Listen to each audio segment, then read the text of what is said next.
అత్యాధునిక టెక్నాలజీతో నడుము మరియు వెన్నునొప్పికి treatment. Tejas spine care, Somajiguda, Sainikpuri, Gachibowli. తెర వెనుక హీరోలుగానే మీరు మిగిలిపోవడానికి కారణం ఏంటి? ప్రొడ్యూసర్ అనేది జడ్జిమెంట్తో కూడింది. ఒక సబ్జెక్ట్ కానీ లేకపోతే ఓ స్టార్ క్యాస్ట్ కానీ.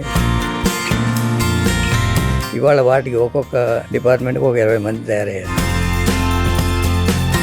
సూపర్ స్టార్ కృష్ణ గారి తరం నుంచి చూస్తే కాంగ్రెస్ పార్టీతో మీరు కంచుకోవట్లాగా ఉన్నారు. అలాగా తర్వాత వైఎస్ఆర్సీపీలోకి వచ్చారు. కారణం ఏంటి? కాంగ్రెస్ అనే పార్టీ భూస్థాపితం అయిపోయింది కాబట్టి వైఎస్ఆర్సీపీ. ఇప్పుడు ఎందుకు రాజకీయాల్లో ఒకరంటే ఒకరికి పడదు, పచ్చగడ్డేస్తే బగ్గుమనేట్టుగా పరిస్థితులు అంత సివియర్ గా మారిపోవడానికి కారణం ఏంటి? ఒక నేషనల్ పార్టీ ఒక రీజనల్ పార్టీ ఉంటే రావు. 2 రీజనల్ పార్టీలు తరపడుతూ అది వస్తుంది. తమిళనాడులో స్టార్ట్ అయింది. మహేష్ బాబు గారు ఏ పార్టీలో ఉంటారు? ఆయన పార్టీ లేదు. లేదా? మహేష్ బాబు గారిని కూడా మొన్న ఈడీ పిలిచి క్లారిఫికేషన్స్ తీసుకోవాల్సిన అవసరం వచ్చింది. అసలు ఏం జరిగింది? అది కరెక్ట్ కాదు.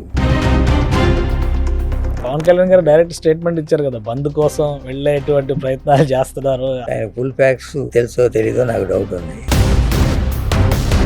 అనవసరంగా వీళ్ళంతా కలిసి అతని మీద దోశారు ఏదో.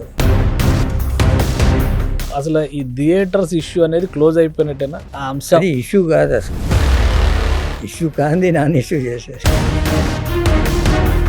ఎవరికి వాళ్ళు వచ్చి ఆ నలుగురిలో నేను లేనని చెప్తున్నారు. నలుగురిలో ఉండడు, నలుగురు నాడించే వాళ్ళలో ఉంటాడు. రాష్ట్ర రాజకీయాలను మలుపు తిప్పే సంఘటనలు మీ ఇంట్లో జరుగుతున్నాయి. జగన్మోహన్ రెడ్డి గారు విత్ ప్రూఫ్స్ కలెక్షన్ ఆయన ప్రెస్ ముందర వచ్చి మాట్లాడారు. ఇవాళ కొత్త ఏం కాదు, అందరికీ తెలుసు. అది నిజం లేదా ఈ ఆరోపణలో? లిక్కర్ స్కామ్ కి సంబంధించి ఎంక్వైరీ ఉంది. సిఐడి ఆఫీస్కి వెళ్ళి ఆయన ఏం చెప్పాలో అది మీ ఇంట్లో చెప్పారని చెప్పి అంటున్నారు.